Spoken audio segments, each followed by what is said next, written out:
Okay, we're on Baba Kama Perkei Mishnah Dalit. Our Mishnah is going to focus on a very, I would say, interesting case. Somewhat unusual, a little bit difficult for us to really understand fully in our current cultural climate.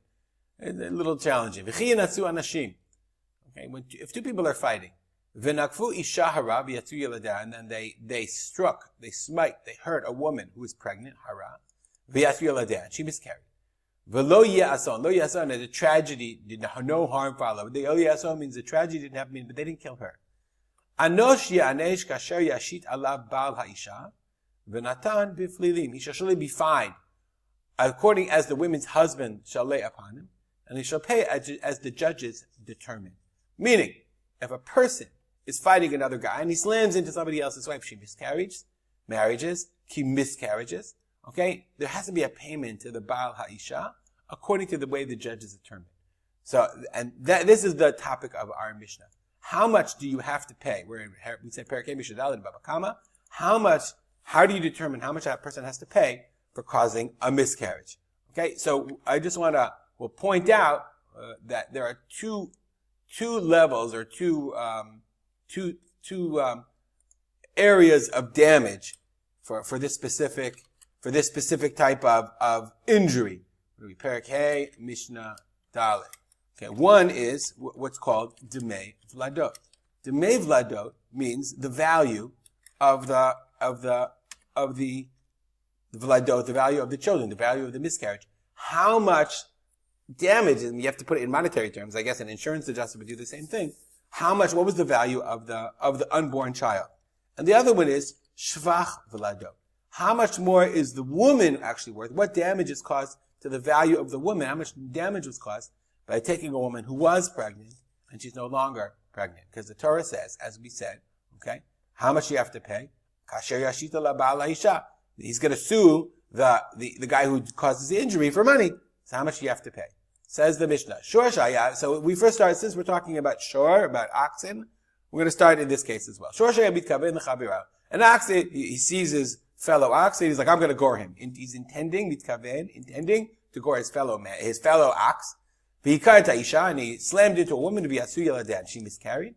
Patur midbei v'ladot. So the owner of the ox doesn't pay dmei v'ladot. The Gemara learns out that only a person is chayav in dmei v'ladot. Let's go, we'll just look at that pasuk again. It says, Shnei anashim, yichinatu anashim.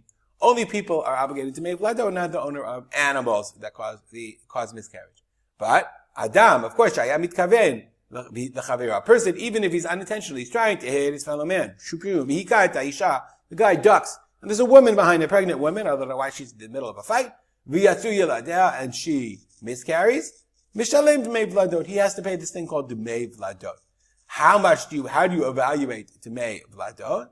Ketzad Mishalem Dmei Vladot. How do you evaluate? Shamin et ha'isha kama hi yafa ad shelo yalda. So it's almost like you evaluate Shuma, Shamin. You evaluate as if you were selling a shivcha, because they had slavery in those days. Not much of history they had slavery. So you evaluate the woman. Kama yafa ad shelo yalda. How much is she worth before she gave birth?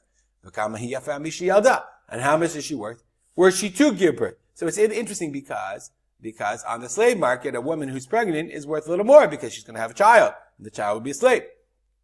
So, and that's the difference in how much you'd have to pay. The Kahati points out, okay, that we said there's Dmei Vladot and Shavach Vladot. Okay, some say, okay, that this is included in both evaluation, meaning you include Dmei Vladot and Shavach Vladot. That's the position of Rashi.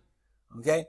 Whereas others say, no, this Mishnah is only talking about Shavach Vladot. How much the woman is worth. Dmei Vladot is totally separate. Anyway, Amar Rabbi Shimon ben Gamliel. Rabbi Shimon ben Gamliel says, Im Kain, Isha yoledet mishabachar. A woman always goes up in value when she gives birth. Why?